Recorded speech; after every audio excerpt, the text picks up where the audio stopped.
Assalamualaikum warahmatullahi wabarakatuh semuanya. Kita kembali lagi di Sejarah Peminatan kelas 10 yang pada kesempatan kali ini kita akan membahas tentang sifat ilmu sejarah.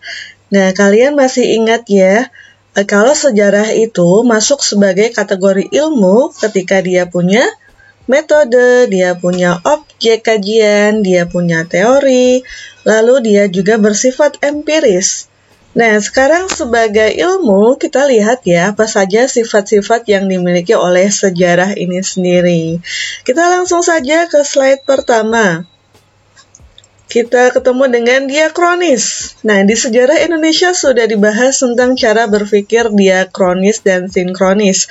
Barangkali masih ingat di benak kalian kalau diakronis itu berasal dari kata dia dan kata kronos, yang keduanya dari bahasa Latin. Dia artinya melintasi atau melewati dan kronos artinya adalah waktu. Jadi, diakronis di sini adalah peristiwa yang melintasi masa ke masa.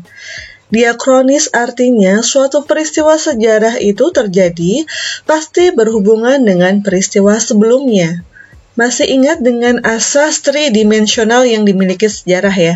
Setiap peristiwa itu saling berkaitan antara masa lalu, masa kini, dan masa yang akan datang. Apa yang kalian lakukan di masa lalu berdampak kepada kalian di masa sekarang, dan apa yang kita lakukan sekarang itu akan berdampak ke masa depan kita. Karena itu, salah satu manfaat dari sejarah kemarin adalah memberikan kesadaran akan waktu. Jadi harapannya kalian bisa memanfaatkan waktu kalian dengan sebaik-baiknya. Itu tadi sifat sejarah diakronis. Kita sekarang ke sifat sejarah berikutnya, yaitu adalah ideografis. Nah, ini sebuah kata yang baru untuk kalian. Apa yang dimaksud dengan sifat sejarah ideografis nih? Ideografis itu artinya menggambarkan, menceritakan, memaparkan kepada kalian tentang peristiwa-peristiwa sejarah. Mempelajari sejarah itu tujuannya untuk memahami atau untuk mendapatkan pemahaman. Nah, istilah pemahaman di sini kita kenal dengan istilah first hand. Mendapatkan pemahaman yang baik tentang apa? Tentang peristiwa sejarah itu sendiri. Karena peristiwa sejarah itu berkaitan dengan tindakan manusia. Nah, di dalam sejarah itu tidak ada yang namanya hukum pasti seperti yang ada di ilmu-ilmu alam. Karena itu, yang dimiliki sejarah itu adalah generalisasi yang sifatnya terbatas. Walaupun kelihatannya antara peristiwa satu dengan peristiwa lain itu kelihatannya sama, tapi ending peristiwanya itu tidak selalu sama. Misalnya nih, tentang demonstrasi mahasiswa di mana mahasiswa itu ingin menggulingkan pemerintahan. Kalau kondisi mahasiswa di sini lebih kuat atau lebih dominan daripada pemerintahannya, maka pemerintahannya akan bisa digulingkan.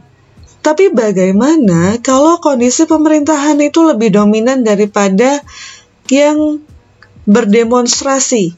Maka justru mahasiswanya ini atau yang demonstrasi ini malah memperkuat pemerintahannya, sedangkan mahasiswa-mahasiswa itu malah ditekan.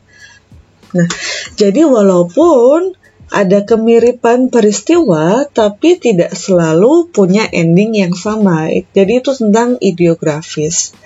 Yang membedakan sejarah dengan ilmu alam, kalau di ilmu alam, itu batu dilempar ke atas, mau dilempar dari manapun pasti akan turun ke bawah. Akan jatuh karena teori gravitasi atau hukum gravitasi gitu kan. Atau batu yang diletakkan di atas air, entah itu di Danau Toba, entah itu di Sungai Musi, atau itu di Sungai Amazon, atau di Sungai Nil, pasti batu itu juga akan tetap tenggelam. Itu kalau di hukum alam. Tapi kalau di sejarah, sifatnya tidak seperti itu. Generalisasinya bersifat terbatas karena sifat unik sejarah. Nah, kita bahas ke berikutnya. Empiris adalah sifat sejarah di mana sejarah itu mengandalkan dari pengalaman-pengalaman yang dialami oleh manusia. Jadi sejarah itu bukan rekaan, sejarah itu bukan rekayasa, tapi dia ditulis berdasarkan data. Loh, Tapi Bu, kenapa masih ada banyak sejarah yang sifatnya kontroversial? Nah, kita perlu tahu ya, yang menyebabkan sejarah itu bersifat kontroversial karena ketidaklengkapan data atau ketidaklengkapan bukti-bukti yang ditemukan oleh para peneliti sejarah. Nah, data yang tidak utuh ini, kalau kita kenakan yang namanya sudut pandang, maka ceritanya akan berbeda tergantung sudut pandangnya si penulis ya. Karena itu sejarah itu sifatnya subjektif kan, kemarin itu berdasarkan cara si peneliti memandang data. Bagi orang Indonesia, Pangeran Diponegoro itu adalah sosok pahlawan yang berjuang untuk masyarakat Yogyakarta gitu kan, untuk melindungi tanah leluhurnya.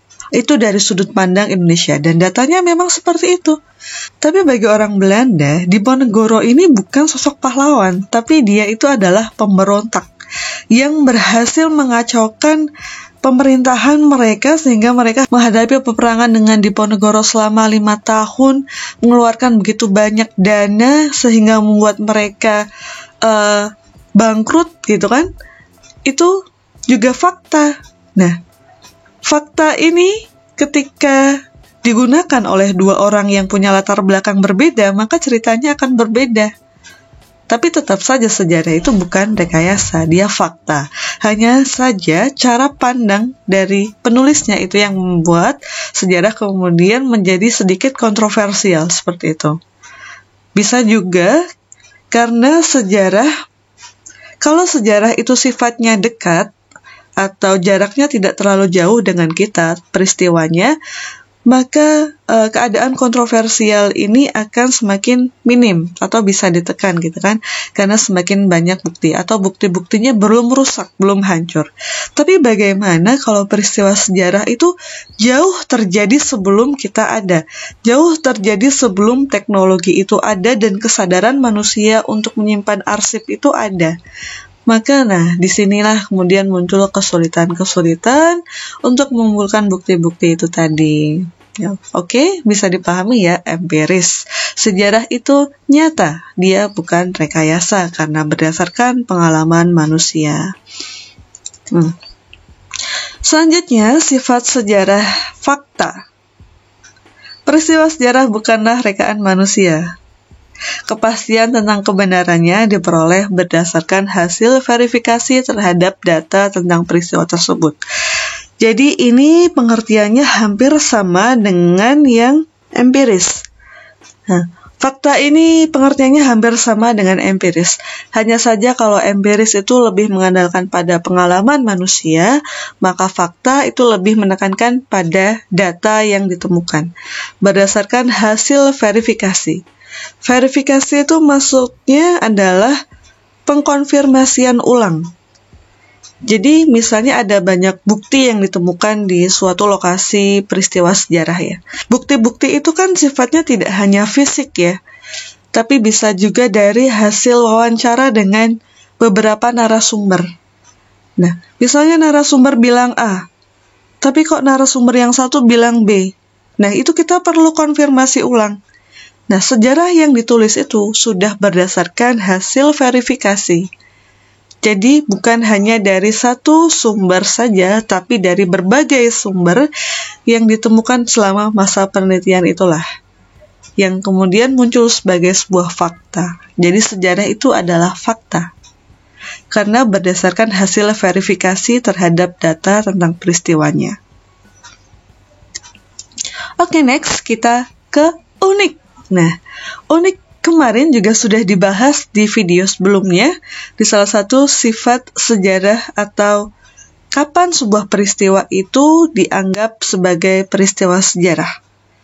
Unik ini adalah sejarah itu terjadi hanya satu kali.